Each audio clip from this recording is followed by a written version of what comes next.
Students, आज के इस वीडियो लेक्चर में हम लोग सॉल्व करेंगे some applications of trigonometric exercise 9.1 से क्वेश्चन नंबर 8। इस क्वेश्चन में हम लोगों को बोला गया a statue 1.6 metre tall stands on the top of a pedestal.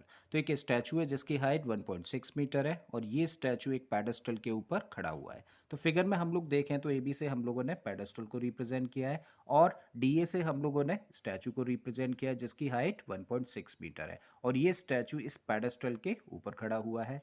आगे दिया है हम लोगों को from a point on the ground the angle of elevation of the top of the statue is 60 degree. फिर बोला गया कि जमीन पर एक पॉइंट है जिसको कि हम लोगों ने सी से रिप्रेजेंट किया यहाँ पर और इस पॉइंट से इस स्टैचू के टॉप का जो एंगल ऑफ एलिवेशन है वो 60 डिग्री है।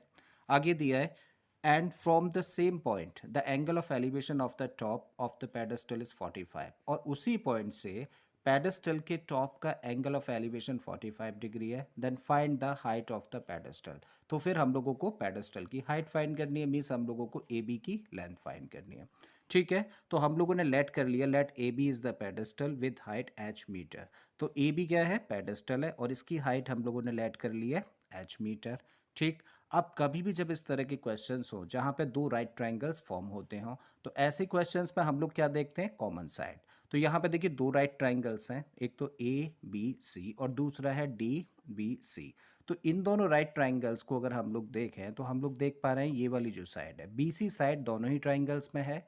ठीक है, तो ऐसे केस में हम लोग क्या करते हैं, एक ट्रायंगल का यूज़ करते हैं, जनरली छोटे ट्रायंगल का यूज़ करते हैं और यहाँ से हम लोग जो कॉमन साइड होती है उसकी लेंथ निकालते हैं। ठीक है, तो यहाँ से तो वैल्यू फाइंड करेंगे और इस वैल्यू को यानी कि साइड की जो लेंथ निकल के आएगी उसको हम लोग यूज़ करेंगे दूसरे ट्राइंगल यानी कि बड़े ट्राइंगल में। राइट, तो कहाँ से क्वेश्चन स्टार्ट कर रहे हैं, इस छोटे राइट ट्राइंगल से लिखते हैं। So in right triangle which one, A B C. अब इस राइट ट्रायंगल में ये कॉमन साइड है तो ये हम लोगों को फाइंड करना है और फाइनली हम लोगों को ये हाइट फाइंड करनी है जिसको अभी के लिए हम लोगों ने एच कंसीडर कर लिया है। करेक्ट, तो हम लोग ये देखें तो ये क्या है, जब इस एंगल की कॉन्टेक्स्ट में बातें कर रहे हैं तो परपेंडिकुलर है और ये बेस है, तो कौन सा ट्रिग्नोमेट्रिक रेशियो लगा सकते हैं, 10।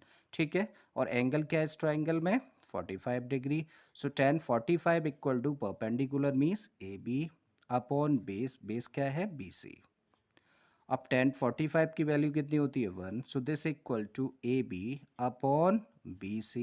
बी सी को जस्ट ट्रांसपोज कर दीजिए तो B C equal to what, A B. और ए बी तो हम लोगों ने लेट किया है ना कितना, एच, तो बी सी इक्वल टू कितना आ जाता है, एच निकल के आ जाता है। इंपॉर्टेंट पॉइंट है और इसको इक्वेशन नंबर 1 कंसिडर कर लेते हैं। अब हम लोग आते हैं इस बड़े राइट ट्राइंगल में, कौन सा, now in right triangle which one, D B C. यहाँ भी हम लोग 10 यूज़ कर रहे हैं। सो 10, अब इस ट्राइंगल में एंगल कितना है, 60 degree. So 10 60 degree equal to what, perpendicular क्या है इस केस में, B D. So B D upon base क्या है, बी सी। अब 10 60 की वैल्यू कितनी होती है, इसकी वैल्यू होती है √3, पुट कर देते हैं। बी डी, बी डी का मतलब दिस प्लस दिस, इसका मतलब यहाँ पर रख सकते हैं हम लोग 1.6 plus h upon B C. Already find किया है, बी सी की वैल्यू कितनी है, एच, तो यहाँ पे हम लोगों ने रखा एच। एच को ट्रांसपोज कर दीजिए, एच को जब ट्रांसपोज किया जाएगा तब इसको लिख सकते हैं √3, h equal to 1.6 plus h. हमें क्या फाइंड करना है फाइनली, एच ना, तो एच को हम लोग इधर लेके जाएं, सो तब लिख सकते हैं √3 h minus h equal to इधर क्या रहेगा 1.6। अब देखिए यहाँ पे कितने टर्म्स हैं, 2 टर्म्स हैं और दोनों ही टर्म्स में h है ना, तो h हम लोगों ने कॉमन ले लिया तो क्या बचा, √3 minus 1 and this equal to 1.6। क्योंकि हम लोगों को h फाइंड करना है तो इसको भी हम लोग ट्रांसपोज कर दें, तब लिख सकते हैं h इक्वल टू 1.6 अपॉन में √3 माइनस 1। अब हम लोग देख रहे हैं डिनोमिनेटर कैसा है, इरेशनल है। ठीक है, तो इसको क्या करें, रैशनलाइज।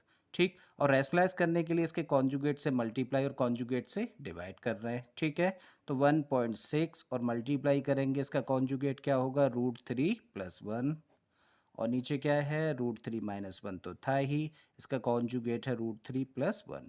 सो हम लोगों ने √3 प्लस 1 से मल्टीप्लाई किया और √3 प्लस 1 से साथ ही डिवाइड कर दिया। करेक्ट, आप इधर आ जाते हैं। सो इसको फर्दर सिंप्लीफाई करते हैं। सो ये तो 1.6 इंटू √3 प्लस 1 रहा और ये लग रहा है a minus B A plus B जैसा, और a minus B plus B क्या होता है, a square minus B square, और a के प्लेस पे क्या है √3, तो √3 का स्क्वायर माइनस बी के प्लेस पर है 1 तो 1 का square. So this equal to 1.6 √3 + 1 और अपॉन में कितना हो गया 3 - 1।